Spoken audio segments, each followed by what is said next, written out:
The 48 laws of power. आज हम इल्म की बातें में द 48 लॉज ऑफ पावर में से लॉ 42 डिस्कस कर रहे हैं। राइटर कहता है कि strike the shepherd and the sheep will scatter.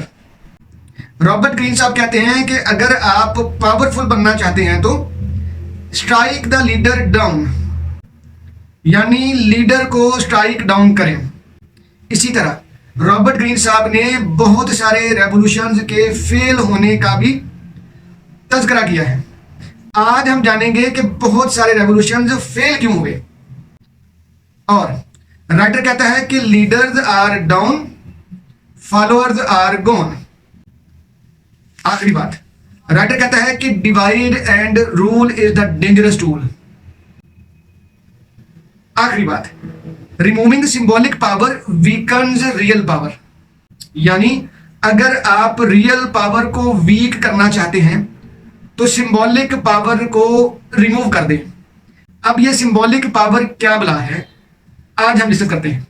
बिस्मिल्लाहिर्रहमानिर्रहीम। साथियों, आप देख रहे हैं इल्म की बातें और आज हम डिस्कस कर रहे हैं the 48 laws of power. The 48 laws of power Robert Greene साहब की किताब है और इस किताब का आज हम लॉ 42 डिस्कस कर रहे हैं। अच्छा, लॉ 42 अपनी नोयत का एक अजीब लॉ है। मसलन ये कहता है कि शॉर्टकट बताता है, कहता है strike the shepherd and the sheep will scatter. आप गडरिये को स्ट्राइक करें तो भेड़ें ऑटोमेटिकली स्कैटर हो जाएंगी। ठीक, यानी गडरिया से मुराद यहाँ पे, शेपर्ड से मुराद यहाँ पे लीडर है, लीडिंग अथॉरिटी है, सेंट्रल फिगर है, सेंट्रल फिगर ऑफ पावर है, यानी वो बंदा जो पूरी कम्युनिटी को, पूरी आर्मी को, पूरे जत्थे को, पूरे ग्रोह को जो बंदा लीड कर रहा है ना, राइटर कहता है कि उसको स्ट्राइक डाउन करें। आप उसको स्ट्राइक डाउन कर लेंगे तो अगली आपके फॉलोअर्स ऑटोमेटिकली हिम्मत हार जाएंगे, ऑटोमेटिकली पीछे हट जाएंगे। ठीक, तो पहला पॉइंट राइटर ने बताया कि strike the leader down, leader को स्ट्राइक डाउन करें। जब जब आप कामयाबी हासिल करना चाहते हैं तब आपको बिल्कुल ये वाला फार्मूला, ये वाला शॉर्टकट इस्तेमाल करना पड़ेगा। अच्छा, इसके लिए ये ज़रूरी नहीं है कि आप जंगों में हिस्सा लें। ठीक है ना, आज की जंग भाई मईशत की जंग है, इकोनॉमी की जंग है। ठीक है, हमारे जो आगे पीछे लोग जो आगे तरक्की कर रहे होते हैं उनके साथ भी स्ट्रेटेजिकली चलना पड़ता है। तो राइटर ने कहा कि स्ट्राइक द लीडर डाउन। किसी भी टीम को अगर आपने स्लो डाउन करना है ना, माजरत के साथ, तो उसके जो लीडर का नेम एंड फेम जो है ना वो ख़राब कर दे, उसको स्ट्राइक डाउन कर लें, उसको कम हिम्मता बना दें, उसके ऊपर स्ट्राइक करें, ऑटोमेटिकली टीम जो है वो फ्लॉप हो जाएगी। ठीक, नेगेटिव बात है ना। आगे चलते हैं। राइटर कहता है कि बहुत सारे रेवोल्यूशंस पता फेल क्यों हुए हैं। कहते जो रेवोल्यूशंस की लीडरशिप थी ना, उसको अच्छे तरीके से मुकम्मल तौर पे तलफ नहीं किया गया।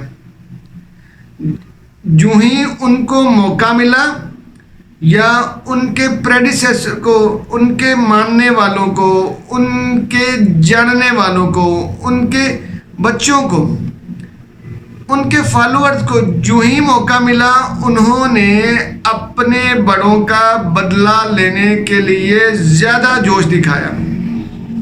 तो इसलिए राइटर कहता है कि बहुत सारे रेवोल्यूशंस फेल हुए। और फेलियर की वजह क्या थी? कि फेलियर की वजह ये थी कि उनके जो सेंट्रल फिगर्स थे, लीडर्स थे, उनको मुकम्मल तौर पर तलफ नहीं किया गया था। इसलिए अपने वो, इसका पहला रूल है, पिछले रूल्स में हमने पढ़ा है लॉज में, कि क्रश योर एनिमी कंप्लीटली। ठीक, अगर आप एनिमी को कंप्लीटली क्रश करेंगे तो आप कामयाब होंगे। ठीक। नंबर 3, राइटर कहता है कि leaders are down, followers are gone. Followers होते ही लीडर के साथ है।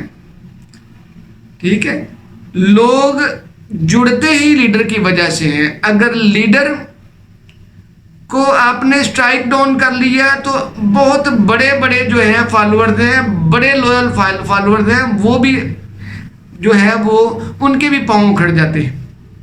इसलिए ज़रूरी बात यह है कि लीडर्स आर डाउन, लीडर को आप स्ट्राइक डाउन करें, लीडर को आप टारगेट करें, लीडर के ऊपर तबाह आजमाई करें, लीडर को आप, जब आप लीडर को मार गिराएंगे, लीडर को आप शिकस्त दे देंगे तो बाकी चीज़ें तो बेमानी हैं, क्योंकि लोगों की हिम्मत लीडर से होती है। Leader is the eyes of the followers, वो उनकी आई होता है, उनसे वो देखते हैं, उसके जरिए वो चलते हैं। लीडर के बगैर वो ब्लाइंड होते हैं। तो इसलिए कहता है कि जब कभी आपने किसी भी फील्ड में आपने मैदान को मारना है तो लीडर को साइकोलॉजिकली, इमोशनली, फिजिकली, फाइनेंशियली, जिस तरह हो सके आपने उसको टारगेट करना है, फिर आप कामयाब होंगे। ठीक, क्योंकि leaders are down, followers are gone. ठीक। आखिरी बात, राइटर ने कहा कि divide and rule is a dangerous tool. ये भी बड़ी कमाल बात है कि डिवाइड एंड रूल, ठीक है, ईस्ट इंडिया कंपनी EIC का यही रौला था। जब इंडो पाक में बर्रे सगीर में ईस्ट इंडिया कंपनी आई ना 17th सेंचुरी में, 16th सेंचुरी के एंड में, तो क्या हुआ था, divide and rule is the dangerous tool उसने अपनाया था। मुसलमानों का शिराजा वैसे ही बिखरा हुआ था और उन्होंने किया क्या, इधर मुसलमानों ने जो गदर थी 1857 की जंग आज़ादी, ठीक है, सर सैयद ने उसके ऊपर लिखा रसाला असबाबे बगावत हिंद। ठीक है, उसमें क्या किया था उन्होंने ये बयान किया था कि मुसलमानों की जो बगावत है वो क्यों खराब हुई है। अब डिवाइड एंड रूल पे आते हैं। ईस्ट इंडिया कंपनी ने क्या किया, ईस्ट इंडिया कंपनी ने पहले तो बहादुर शाह जफर को के बच्चों को बहादुर शाह जफर के सामने कत्ल किया, फिर बाकियों को उसको एग्जाइल यानी उसको जिला वतन कर दिया, यानी उसकी सारी ताकत को जो है ना वो क्रश करके रख दिया। यही वजह थी कि सिंबॉलिकली वो क्रश हो चुका था, फिजिकली क्रश हो चुका था, रियल पावर उसकी जा चुकी थी। इसलिए मुसलमान तादाद में ज़्यादा होने के बावजूद मुट्ठी मार अंग्रेज़ों को भी काबू में ना कर पाए, वो जिनकी पूरी की पूरी हुकूमतें थी इंडिया के ऊपर, ठीक है, वो चंद हजार ब्रिटिशर्स को भी काबू नहीं कर पाए। और 1857 की जंग आज़ादी में मुसलमानों को मुंह की खाना पड़ी। तो क्या हुआ, वजह क्या थी? रॉबर्ट ग्रीन साहब कहते हैं कि divide and rule is the dangerous tool. कुछ मुसलमानों को मुराद दी गई थी, कुछ को डिवाइड कर दिया, कुछ के ऊपर रूल कर लिया। ठीक, तो सर सैयद को फिर ये लिखना पड़ा ना, ये कहना पड़ा कि सियासत से दूर रहो भैया, अभी आप इस काबिल नहीं रहे हो। ठीक है, बटेरे लड़ाते रहे हो तो यही हाल होना है, कबूतरों की बाजियां लगाते रहो तो यही हाल आपका होना है। पहले जाके तालीम की तरफ चलो, मॉडर्न तालीम की तरफ चलो। ठीक है, सर सैयद का बड़ा रोल इसमें रहा है। तो आखिरी बात, राइटर ने कहा कि removing symbolic power weakens the real power.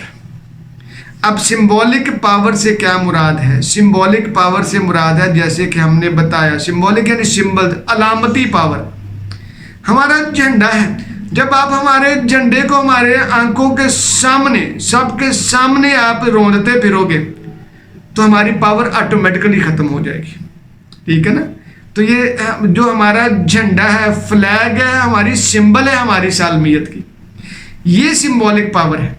अगर ये बुलंद है तो हम भी सर बुलंद हैं, ठीक है।